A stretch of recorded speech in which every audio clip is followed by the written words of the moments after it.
রোজকার মতো আজকের দিনটাও স্টার্ট করলাম চা দিয়ে। এই যে 1 কাপ চা নিয়ে চলে এসেছি। এখন সময় হচ্ছে 9টা। আর ঘুম থেকে কিন্তু অনেকক্ষণ আগেই উঠেছি, 6:30টার সময়, 6:20। আর দেখো মম্পু এখানে উঠে দুষ্টুমি করছে। এই যে এখনও বিছানা কিচ্ছু তুলিনি, ঘুম থেকে উঠেই ফার্স্টে এই দেখো সব পড়ে রয়েছে এখানে, কম্বল, মশারি, বালিশ টালিশ সব পড়ে রয়েছে। হচ্ছে তোমার ঘুম থেকে উঠেই ফার্স্টে করলাম, ঘরটা সব ঝাড় দিলাম। মম্পুর পাপার গরম জল করলাম, ও স্নান টান করে লেবু জল খেয়ে বেরিয়ে গেল। তারপর মেয়ে একটু ওপরে গেছিল, আর আমি হচ্ছে ভিডিওর কাজ একটু করছিলাম, তো যার জন্য একটু লেট হয়ে গেল চাটা করতে আজকে। তো এখন বাজে হচ্ছে 9:45। আমার ঘড়িটা 10 মিনিট ফার্স্ট ঘড়িটা। তো এই চা করলাম, চাটা এখন খাবো। আর হচ্ছে নতুন করে এখন থেকে ব্লগটা স্টার্ট করলাম, মানে আজকের ব্লগটা এখন থেকে স্টার্ট করছি। তো যাই হোক, এখন চা টা খেয়ে আগের ব্লগটার টুকটাক কাজ আছে কিছু, তো সেই কাজগুলো সারবো। তো আজকে রান্না করব হচ্ছে পালং শাক। তো কড়াইতে তেল দিয়ে তেলটা গরম হওয়ার পরে কালো জিরা, কাঁচা লঙ্কা, রসুন ফোড়ন দিলাম। ফোড়ন দিয়ে এখানে আলুগুলো ছাড়লাম, ছেড়ে নুন হলুদ দিয়ে এবারে হালকা একটু ভাজবো। তারপরে শাকগুলো ধুয়ে রেখেছি এখানে, এই যত শাকগুলো অ্যাড করে দেবো। তো পালং শাক করব, আর করব হচ্ছে ভেটকি মাছের ঝোল। তোর পাপা নিয়ে এসেছিল আগের দিন ভেটকি মাছ, তো ধুয়ে আমি ভালো করে রেখে দিয়েছিলাম ফ্রিজে। তো এখন সকালবেলা নিয়ে আসলাম ফ্রিজ থেকে, ওপর থেকে আর কি। তো নিয়ে এসে খানিকক্ষণ জলে রাখলাম। তো দেখো এখানে আমার পালং শাকটা প্রায় হয়ে এসছে, আর এখানে মাছগুলো ভাজা স্টার্ট করে দিয়েছি। আর ভাত হয়ে গেছে, কারণ একদিকে ভাত একদিকে শাকটা বসিয়েছিলাম। তো ভাত আমার হয়ে গেছে। এখানে মাছের মশলাও রেডি করে ফেলেছি, আদা, পেঁয়াজ, কাঁচা লঙ্কা আর একটা টমেটো দিয়েছি। তো ব্যাস। তো মাছের মশলাটা ফার্স্টে কষিয়ে নিয়ে তো তারপরে মাছগুলো অ্যাড করলাম জল দিয়ে কড়াইতে। যখন জলটা ফুটে উঠলো তখন মাছগুলো অ্যাড করেছি, আর পরে ধনেপাতাটা অ্যাড করলাম। তো দেখো এখানে আমার পালং শাকটাও হয়ে গেছে। এই যে পালং শাকটা হয়ে গেছে, এখানে নামিয়ে রাখলাম।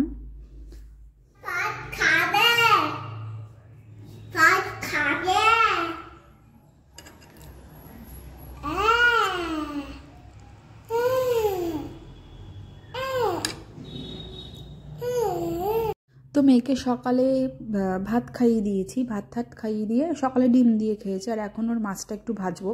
তো ওর মাছটা নেওয়ার জন্যই এখন আসলাম ওপরে, আর ওকে স্নানও করাবো, আমিও স্নান করে নেব।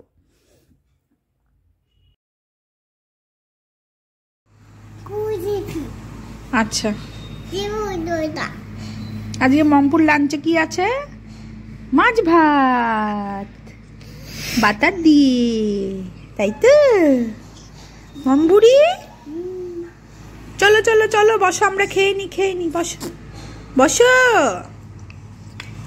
একটু হাই করে দাও, ভালো করে। আর মেয়ের খাওয়া হয়ে গেছে এখানে দুপুরবেলা, আর ও না আজকে খেতেই ঘুমিয়ে পড়ছিল। তো আমি তাড়াতাড়ি করে ওকে খাইয়ে দিলাম। আর খাওয়ার পরে জল টল খেলো। তো জল খাওয়ার 5 মিনিটের মধ্যেই ঘ্যান করলো আর কি, বুঝতে পারলাম ঘুম পেয়ে গেছে একদম। তো ওকে ঘুম পাড়িয়ে দিয়ে আমি তারপরে স্নান করতে যাব। তো দেখো এখানে ওকে একটু কোলে শুয়ে দোল দিচ্ছি, চোখ বন্ধ করে নিয়েছে, ঘুমিয়ে পড়েছে। তো ওকে শুয়ে দিয়ে আসলাম ওর ঠাকমার ঘরে। ও এখন ওই ঘরেই থাকবে, ঘুমাক ওখানে শুয়ে ঠাকমার পাশে।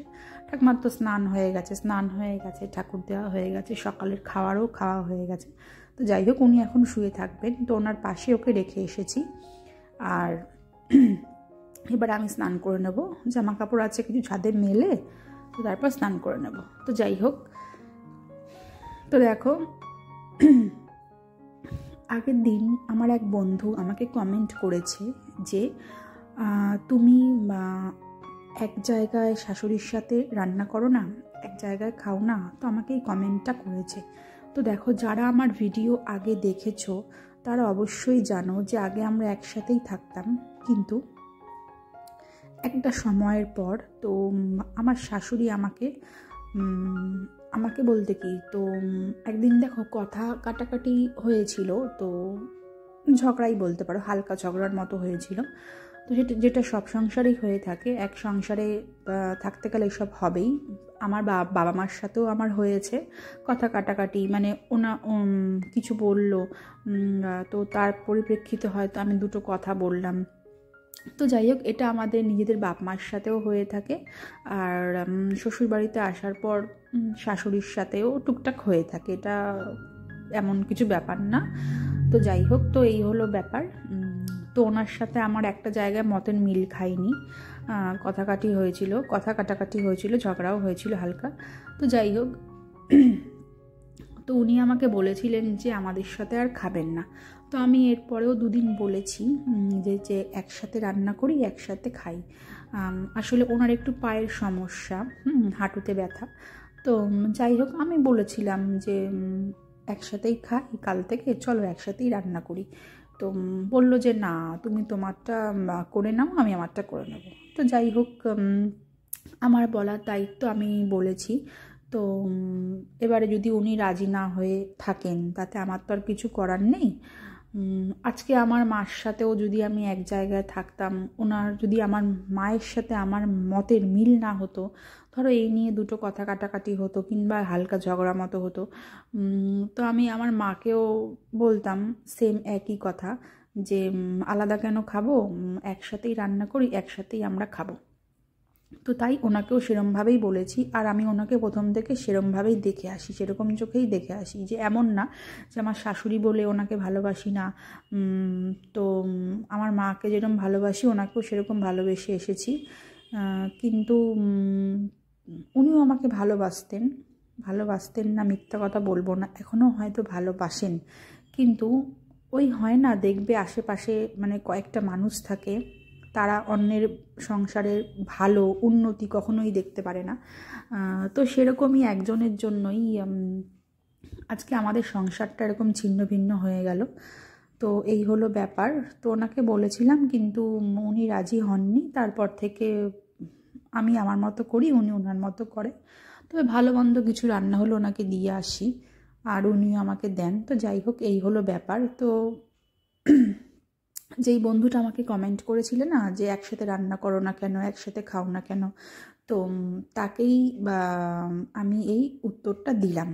দেখো, সামান্য কমেন্টের মাধ্যমে তো আর সব কথা বলা যায় না। তো এই হলো গিয়ে ব্যাপার। তো যার কথা বলছি, যে আমাদের সংসারটাকে নষ্ট করলো, ভেঙে দিল, সে আর কেউ না, সে আমাদের বাড়িতে কাজ করে একটি বউ, যে ঘর মুছতে আসে সে। তো জানি না আমার শাশুড়ি কেন ওনার কথায় মানে এত করেন, মানে শোনেন, জানি না। তো যাই হোক, আর কি করা যাবে, যে নিজের ভালো বোঝে না তাকে তো কি বলবো, মানে তার মতো মানে বোকা পৃথিবীতে আর কেউ নেই। তো এই হলো গিয়ে ব্যাপার। ওনাকে অনেক বুঝিয়েছি, অনেক বলেছি, তার সত্ত্বেও উনি বুঝতে চান না, জানি না কেন। অনেক বুঝিয়েছি, অনেক। তো এই হলো ব্যাপার। আর দেখো, একে বলছি কেন, আমি আমার হাজব্যান্ড যাকে ভালোবাসি না, যাকে আমরা ভালোবাসি তাকে আমরা সত্যিকারের মন থেকেই ভালোবাসি। তো এই হলো গিয়ে ব্যাপার। আর মম্পু এখনও ঘুমোচ্ছে দেখো, আর এই জাস্ট ঘুম থেকে উঠলো, আমি 1 কাপ চা বসালাম, ও উঠে পড়লো। তো ঘুম থেকে উঠে আমার কোলে রয়েছে, এখন একটু ঘ্যান ঘ্যান করছিল আর কি। তো এই হলো ব্যাপার। আর রাত্রে একটু ওই মাংসের সাথে না একটুখানি মাংসের সাথে না, ওর পাপার টিফিনের জন্য একটুখানি করব, ডিমের ঝোল করব, ডিমটাই করব আর কি। ভাতের সাথে ডিমটা দিয়েছিলাম সেদ্ধ করতে, তো সেদ্ধ হয়ে গেছে। তো ওটাকে এখন, আর কালকে যেহেতু মাংস করেছিলাম না, তো মাংসের গ্রেভি রয়ে গেছে অনেকটা। তো এই মাংসের গ্রেভির সাথেই এই ডিম সেদ্ধগুলো একটু ভেজে অ্যাড করে দেবো। কারণ পাপাকে জিজ্ঞেস করলাম যে আজকে তো ভেটকি মাছটা করেছি, ভেটকি মাছের তুমি ঝোল নেবে কালকে, মাছটা নেবে? তো বললো যে না, কালকে টিফিনে আমাকে ভেটকি মাছ দিও না, এই ডিম দিয়ে দাও বরঞ্চ। তাহলে আমি ঠিক আছে। কোনো ব্যাপার না। তো ভাতের সাথে আমি ডিমগুলো দিয়েছিলাম, ডিমগুলো সেদ্ধ হয়ে গেছে। তো এখন ওই মাংসের ঝোলটা একটু অ্যাড করে দিলাম, অ্যাড করে দিয়ে একটু ফুটিয়ে নিচ্ছি। আর দেখি কোথায় ব্যথা পেয়েছো? তো এই হলো কি ব্যাপার, এই যে এখানটা নীল হয়ে রয়েছে। হ্যাঁ, নীল হয়ে রয়েছে এখানটা। হ্যাঁ,